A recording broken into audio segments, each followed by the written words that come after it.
नमस्कार मित्रांनो, मी आहे तुमची काजल. तुम्ही हॅशटॅग काजल पण बोलू शकता. तर आज आमच्या कॉलेजमध्ये इंटर कॉलेजेस मॅचेस आहेत. त्यासाठी मी रेडी झालेली आहे आणि आता मी देवपूजा करते. कारण की आई नेहमी सांगते की घरातून निघताना देवपूजा करून देवीच्या पाया पडूनच घराच्या बाहेर निघायचं. आणि त्यामुळे मी देवपूजा करते. आणि आता मी ग्राउंडवरती आलेली आहे कॉलेजच्या. कुणीच आलं नव्हतं म्हणून मी माझ्या टेडीसोबत फोटो वगैरे काढते थोडेसे. आणि त्यानंतर ना मग ग्राउंडवरती आमच्या टीम यायला सुरुवात होतात. फर्स्ट तर आमचीच कॉलेजची टीम येते, कारण की आमच्या कॉलेजमध्येच मॅचेस होत्या, मग आमच्या मुलीच येतात पहिले. आणि त्यानंतर ना आम्ही टाईमपास करतो. इथे जजेस लोक बसणार आहेत गाईज.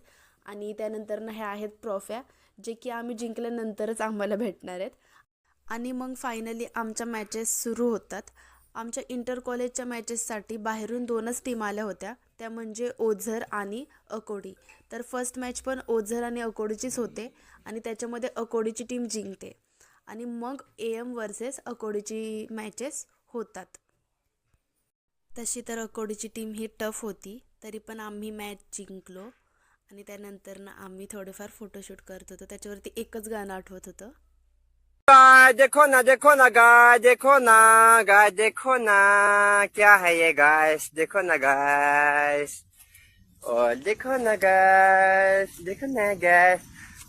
बहुत थक गया गाइस, क्या बोलेगा हो। गाईज, जर ब्लॉग आवडला असेल तर लाईक, शेअर, सबस्क्राईब करायला विसरू नका. Bye bye.